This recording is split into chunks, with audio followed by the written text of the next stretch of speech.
storm to pass. To talk to us more about this, joining us live from Mandaluyong is Raeleigh. So, nasan nga ba ang Pangulo last Sunday?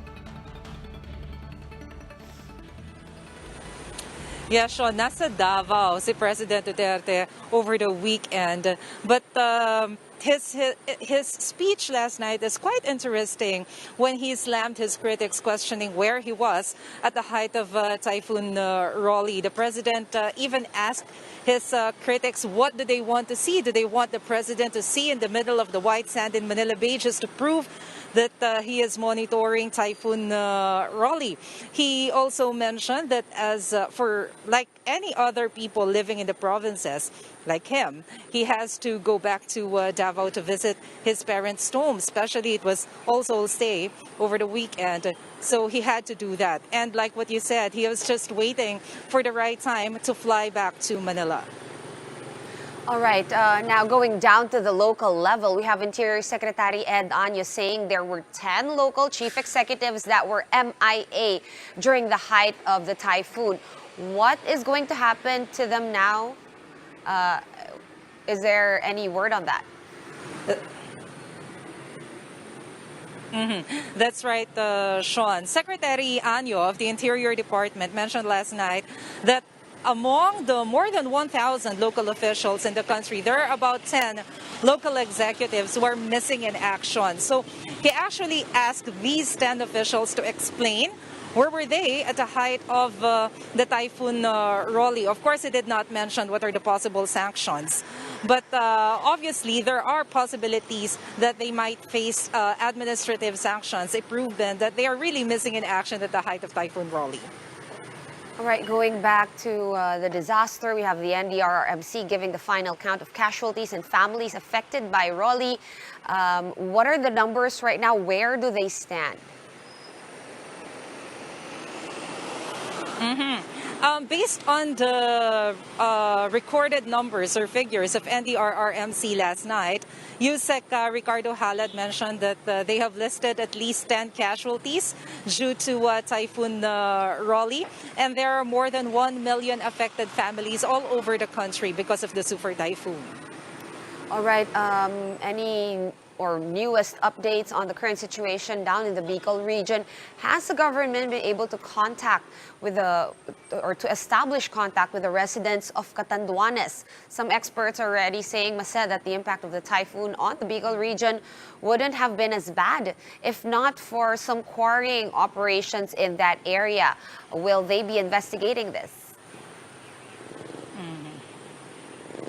That's right, Sean. Well, yesterday, the national government in the morning was having a hard time to communicate with Catanduanes local officials because of some of their telecommunications or telecommunication lines were damaged due to Typhoon Raeleigh. But in the afternoon, they were able to send satellite phones to the governor of Catanduanes, so they were able to get some information about the impact of the typhoon in the said area. Well, NDRRMC said that Catanduanes is one of the hardest hit by a typhoon. And when President Duterte visited the area yesterday, particularly Ginobatan in Albay, he was able to talk to some residents, and some of their complaints are the quarrying in the area, as you mentioned earlier.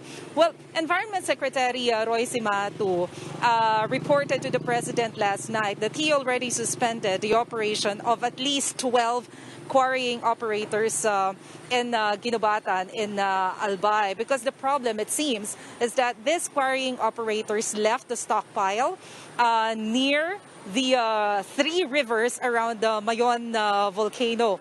And when the typhoon hit the area, these stockpiles were washed down to the river, which apparently caused the death of at least 4 individuals. All right, any idea when electricity as well as cell phone signal will be back in places where it has not been since the typhoon? NDRRMC and the Department of Energy last night mentioned that the assistance is underway. So there's, I think, already a C-130 flying there today, scheduled today to give assistance that they need, particularly drinking water. But we can't say when they can fix the electric facilities, particularly in Catanduanes, because as of yesterday, Governor Kua of Catanduanes reported that about 80 to 90% of their electric facilities were damaged because of the typhoon. All right, I'm going to do a hard shift over to the pandemic. Mase, does Health Secretary Duque, still enjoy the president's trust and confidence amid the lingering pandemic, what with all these disasters happening as well? President Duterte was very clear in his statement last night that Secretary Duque still trusts still enjoys his trust and confidence. He reiterated that he is satisfied with the performance of Secretary Duque as chief of the health department until now. All right, thank you for summing those up for us. Marcel Halili joining us live from Mandaluyong this morning. Former National Defense Chief and Senator Raeleigh Mercado says there is no reason for top government officials to be physically present in hardest-hit areas in the middle of a natural disaster. Mercado says officials like the president and the vice president are not expected to fly out in the middle of the typhoon just to show people that they're doing something. But the former official did say that there are ways to show citizens that they care, even from a distance. Technology natin ngayon, there is no reason for you to be absent already. You can Zoom, you can streamline, Streamyard or whatever. The people must feel your presence. Now, your presence can be direct. Your presence can also be through your secretaries, and your presence can also be electronic with communication. Vice President Leni Robredo visited coastal communities in Calabanga, Camarines Sur to personally witness the aftermath of Typhoon Raeleigh in the area. Robredo visited the Sabang National High School, which served as an evacuation center for residents who fled their homes. Barangay officials earlier reported that the typhoon tore down several walls and parts of the building ceiling where there were evacuees inside. The Office of the Vice President likewise extended relief assistance to the affected communities. And Tropical Storm Raeleigh continues to make a beeline out of the PAR, or Philippine Area of Responsibility, today. As of 3 a.m., Raeleigh was spotted some 400 kilometers west of Iba, Zambales. It is no longer affecting the weather in any part of the country and is expected to fully exit the PAR anytime today. However, Tropical Storm Shawnee is gathering strength while remaining almost stationary, some 500 kilometers east of Basco, Batanes. Pag-asa forecasts TS Shawnee to make landfall over Batanes and the Babuyan groups of islands by Friday.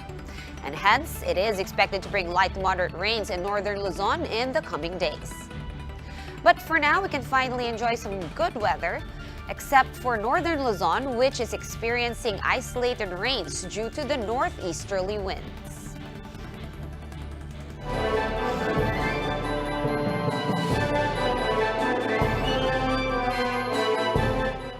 Meanwhile, across the pond, Democrat Joe Biden appeared to take a narrow lead over incumbent Donald Trump in Florida in the final days of the U.S. election campaign. That's according to Reuters' Ipsos opinion polls released on Monday. Last week, polls showed Trump and Biden in a statistical tie across Florida, North Carolina, and Arizona.